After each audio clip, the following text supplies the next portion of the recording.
বাংলাদেশ জামাত ইসলামী ৮ নং দক্ষিণ চরবংশী ইউনিয়নের সৌযোগ্য সম্মানিত আমির বিশিষ্ট শিক্ষাবিদ জনাব মোহাম্মদ লুৎফুস স্যারের মূল্যবান আলোচনা শুনবো। তাই আমরা মনোযোগ সহকারে আলোচনা শুনবো। এখনো যারা আমরা এখানে আসতে পারি নাই, দ্রুত প্রোগ্রামে আসার জন্য অনুরোধ করছি। এই পর্যায়ে আলোচনা রাখছেন আজকের প্রোগ্রামের বিশেষ মেহমান বাংলাদেশ জামাত ইসলামীর ৮ নং দক্ষিণ চরবংশী ইউনিয়নের সৌযোগ্য আমির বিশিষ্ট শিক্ষাবিদ জনাব মাস্টার লুৎফুর রহমান স্যার। আসসালামু আলাইকুম রাহমাতুল্লাহি ওয়া বারাকাতুহু। ওয়াল্লাযী আরসালা রাসূলাহু বিল হুদা ওয়া দীনিল হক লিইয়ুযহিরাহু আলা দীনি কুল্লিহি। সম্মানিত হাজিরিন, আল্লাহ রাব্বুল আলামিনের অসংখ্য শুকরিয়া, তিনি আমাদের একটা দ্বীনি প্রোগ্রামে আসার জন্য সুযোগ করে দিয়েছেন। সম্মানিত হাজিরিন, আমরা আমাদের একটু দেশের চিত্রটা দেখতে চাই, আন্তর্জাতিক চিত্রটা দেখতে চাই। আজকে বিশ্বজুড়ে মুসলমানদের বিরুদ্ধে বিদেশি শক্তিগুলো এক হয়েছে। আফগানিস্তানে মুসলমান নিধন, পার্শ্ববর্তী কাশ্মীর ভারত মুসলমান নিধন, ফিলিস্তিনে মুসলমানদের হত্যা করা হচ্ছে। ইসলাম বিরোধী শক্তিগুলো ঐক্য হয়েছে মুসলমানকে ধ্বংস করার জন্য।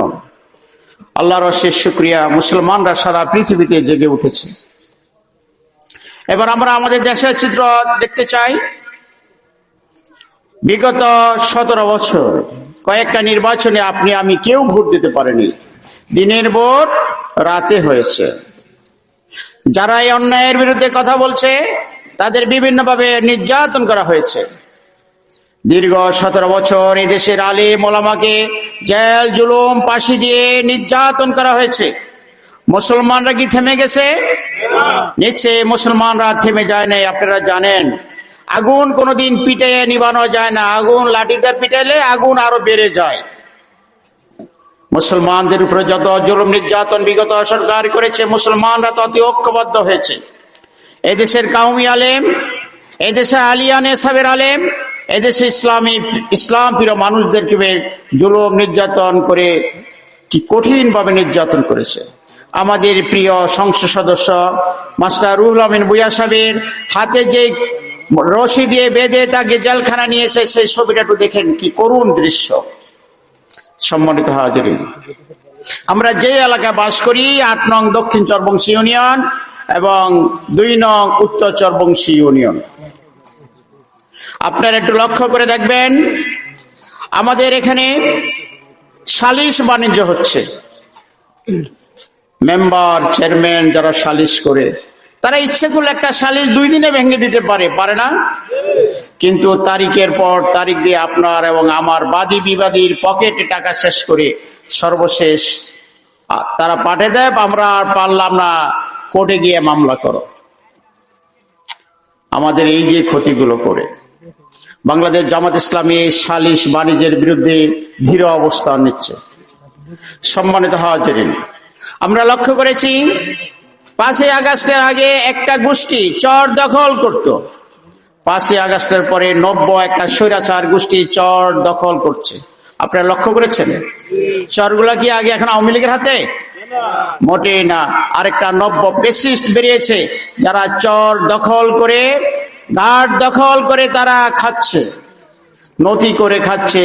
আপনার এবং আমার বৈধ সম্পত্তিগুলো তারা দখল করে খাচ্ছে চরে। আমরা এই নব্য চাঁদাবাজদের আর এই সমাজে দেখতে চাই না। সম্মানিত হাজিরিন, বাজারগুলো দখল করে নিচ্ছে বিভিন্নভাবে। আমাদের পাশে যে বড় একটা বাজার আছে, বাজারটা কি আগে যারা করেছে তাদের দখলে আছে? নাই। নতুন পেসিস্টটা বাজারটা, গরুর বাজারটা দখল করে নিয়ে গেছে রাতারাতি। লক্ষ লক্ষ টাকা বাণিজ্য করছে সেখান থেকে। আচ্ছা ভাইদের দৃষ্টি আকর্ষণ, চরে যে খাট জমিগুলো আছে সেটা কি আমার, আপনার, আমার বাপদাদার? খাট জমিগুলো সরকার বাহাদুরের, রাষ্ট্রে এই খাট জমির খাজনা দিবে, বর্গা দিবে, এই টাকাগুলো রাষ্ট্রের কোষাগারে চলে যাবে। কিন্তু একটা পেসিস্ট নতুন করে পুরো চরটাকে দখল করে খাচ্ছে। এটা কি হালাল না হারাম? স্পষ্ট অবৈধ। যারা ক্ষমতায় যাওয়ার আগে এগুলা করছে তারা ক্ষমতায় গিয়ে কি করবে? সম্মানিত হাজিরিন, আপনারা ইতিমধ্যে শুনেছেন আমাদের দেশে 5ই আগস্টের পরে আমাদের বন্ধু সংগঠন নিজেরা ঝগড়া করে মাত্র 200 উইকেট পালিয়ে দিছে নিজেদের মধ্যে। 2 দিন আগে রামগঞ্জে, আমাদের পাশে রামগঞ্জ, যুব দলের এক নেতা বিএনপির এক নেতাকে বললো আমাকে 50,000 টাকা চাঁদা দিতে হবে। ও বললো আমি কি চাঁদা দিব, আমি তো মুরব্বী সংগঠন করি, তুই তো মাত্র করস।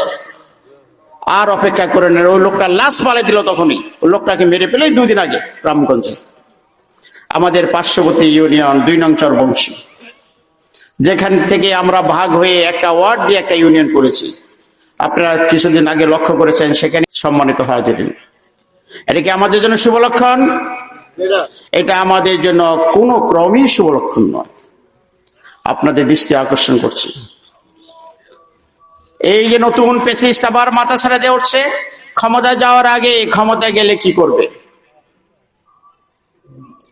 এর মধ্যে কেউ কেউ বলেছে আমি হিন্দুও না মুসলমানও না।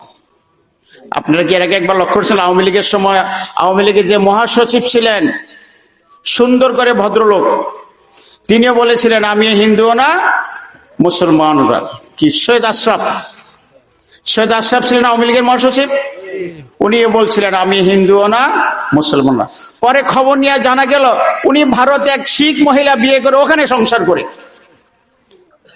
তিনি তো সত্য বলেছেন, তিনি শিখ বিয়ে করে ওখানে একটা সংসার আছে ভারতে তার। তা আমাদের যারা এগুলো বলে দুঃখজনক। আবার কেউ কেউ বলে আমরা শরিয়ার আইন মানি না, বড় নেতা বলে শরিয়ার আইন মানি না। সালাউদ্দিন সাহেব বলেন আমি মদিনার ইসলাম কায়েম করব। কি চমৎকার কথা। সম্মানিত হাজিরিন, এই যে দৃশ্যগুলো, এখন দেশের পরিবর্তনের সময় এসেছে। আমরা আওয়ামী লীগ দেখেছি, বিএনপি দেখেছি, জাতীয় পার্টি দেখছি, এখন আমরা নতুন একটা ইসলামী সরকার দেখতে চাই। সম্মানিত হাজিরিন, আপনারা ইতিমধ্যে লক্ষ্য করেছেন বাংলাদেশ জামাত ইসলামী শাসনতন্ত্র চরমনাই, অন্যান্য ইসলামী দলগুলো 8টা দল একটা ঐক্য হয়েছে, সমঝোতার হয়েছে। যেখানে জামাত ইসলামীর শক্তি ভালো সেখানে জামাত নির্বাচন করবে, সবাই জামাতের নির্বাচন করবে। যেখানে চরমনের ঐক্য শক্তি ভালো সেখানে চরমনের নির্বাচন করব, আমরা সবাই তাদেরকে ভোট দিব। এই ব্যাপারে তাদের সাথে আমাদের একটা সমঝোতা হয়েছে। এটা কি শুভ লক্ষণ না ভাই? এটা মুসলমানদের জন্য একটা বিশেষ শুভ লক্ষণ। এবার আসুন, এই ভোটারদের মধ্যে অর্ধেকের বেশি হলো নারী ভোটার। পুরুষের তুলনায় নারীরা বেশি ধার্মিক, এটা আপনারা লক্ষ্য করেছেন। যখন 30 রোজা চলে যায়, আমি আর আপনি কয়জন 6 রোজা রাখি? মা বোনেরা তো বেশি 6 রোজাটা রাখে, তাই না? নকবাল ইবাদত গুলো তারা বেশি করে, তারা আল্লাহ বেশি হয়। আমরা আপনাদের কাছে অনুরোধ করব, আপনার বাড়ির পাশে আমার বাড়ির পাশে যে সমস্ত নারীরা আছে তাদের কাছে আমরা সবাই যাব, ইসলামের পক্ষে ভোট চাবো ইনশাআল্লাহ। আমরা একজন ভোটার 50 জন মানুষের কাছে যাব, 100 জন মানুষের কাছে আস্তে আস্তে গিয়ে তাদের কাছে আমরা ভোট চাইব। সাধারণ যে ভোটার গুলো আছে তার কাছে আমরা যাবো ইনশাআল্লাহ। এই কাজটা আমরা করব। আমাদের মধ্যে একটা অভ্যাস হয়ে গেছে, সংস্কৃতি হয়ে গেছে, সেটা হচ্ছে জাল ভোটের। বাংলাদেশ জামাত ইসলামী জাল ভোটটাকে মনে করে এটা স্পষ্ট কবিরা গুনাহ। আচ্ছা বলেন দেখি, আপনি কোনো ভাই যদি একটা জাল ভোট 10টা জাল ভোট দেয়, প্রথম ভোটটা দিল নিজের নামে, পরে যে 9টা ভোট দিল বা 10টা জাল ভোট দিল, ওই যাকে বাবা ডাকলো, বাবা ডাকে নতুন করে ভোট দিল, এটা কি সওয়াব না গুনার কাজ? স্পষ্ট কবিরা গুনাহ। আপনি 10 বার জাল ভোট দিলেন, 10টা বাবা পরিবর্তন করলেন। যে বোনেরা জাল ভোট দিল, নতুন করে 10টা ভোট দিল জাল ভোট, তিনি নতুন করে 10টা স্বামী সংগ্রহ করলেন, আবার 10টা বাবাও পাল্টাইলেন। এটা দুঃখজনক। আপনি আমি একটু চিন্তা করা, এই কারণেই আমাদের সমাজের ছেলেমেয়েরা অসৎ হয়। ওই মহিলা যে 10টা নতুন করে স্বামী নিচ্ছে, ঘরে এসে কি তিনি বিয়া দৌড়াইছে না? তাহলে তার ঘরে সন্তান হবে, তো তিনি তো 10টা স্বামী গ্রহণ করলেন 10টা জাল ভোট দিয়ে। যদি এটা এত গুনাহ হয়, তাহলে যারা কেন্দ্র দখলে টার্গেট করে আছে সেটা কি গুনাহ কম না বেশি? শতগুণ বেশি যারা কেন্দ্র দখলে বসছে। তা আমরা স্পষ্ট বলতে চাই, কেউ কেন্দ্র দখল করার নিয়ত করবেন না। আমাদের বন্ধুদেরকে বলতে চাই, সেই যুগ আর এখন নেই। যুবশক্তি যাদের বয়স 35 হয়ে গেছে, তারা অনেকে ভোট দিতে পারেনি। যুবক ভাইদের দৃষ্টি আকর্ষণ করছি, আপনাদের এই ভোটটা যেন ইসলামের পক্ষে হয়। যৌবনের প্রথম ভোট ইসলামের পক্ষে হোক, দাঁড়িপাল্লার পক্ষে হোক। বৃদ্ধ বাবা ভাইদের দৃষ্টি আকর্ষণ করছি, জীবনের শেষ ভোট দাঁড়িপাল্লার পক্ষে হোক। সম্মানিত হাজিরিন, আমাদের পার্শ্ববর্তী ইউনিয়নগুলোতে ইসলামের জোয়ার এসেছে, দাঁড়িপাল্লার পক্ষে খোঁজ নিয়ে দেখবেন আলহামদুলিল্লাহ অনেক নীরব ভোটার আছে আমাদের পক্ষে। 8 নং ইউনিয়ন ইনশাআল্লাহ জামাত ইসলামী ইউনিয়নে পাস হবে, ইনশাআল্লাহ ইউনিয়নে জামাত ইসলামী পাস হবে। আপনারা ভাবতে পারেন যে লুৎফর ভাই তুমি কিভাবে বলো জামাত ইসলামী পাস হবে? আমি জওয়ানদের জন্য বলছি না, মুরব্বীদের জন্য বলছি। আমরা যারা বয়স হয়েছে 60-এর কাছাকাছি, আমাদের একটা প্রবাদ বাক্য আছে, বিশাল দিঘিতে যদি 5-6টা খৈলা মাছ থাকে, পুরা পুকুর উল্টে ফেলে, সত্যি না? কিন্তু 100টা বড় বড় রুই মাছ থাকলো কিন্তু নড়ে না, পানি একটুও নড়ে না। যে বাংলাদেশ জামাত ইসলামী ছাত্র শিবির যারা ইসলামী নিয়ে কাজ করে, তারা বড় বড় রুই কাতলার মতো নীরবে পড়ে থাকে, ওদের মতো খৈলা মাছের মতো লাফালাফি করে না। এটা কি আপনারা লক্ষ্য করে দেখবেন? এটা বাস্তব প্রমাণটা বলছি।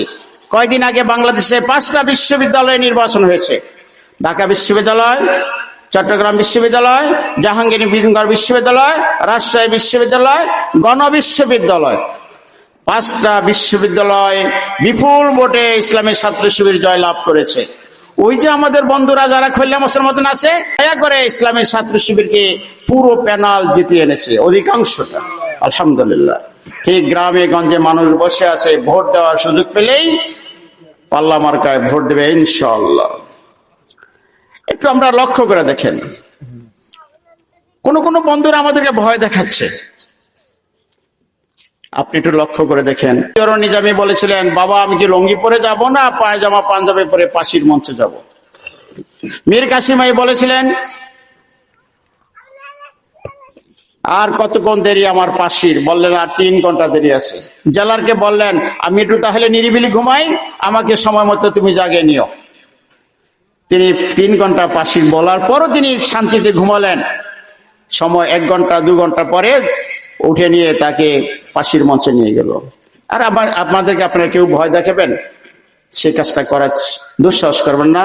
আল্লাহ আমাদের সবাইকে ইসলামের পক্ষে কাজ করার তৌফিক দিন। ওয়া মা তাওফিক ইল্লা বিল্লাহ। আসসালামু আলাইকুম। সবাই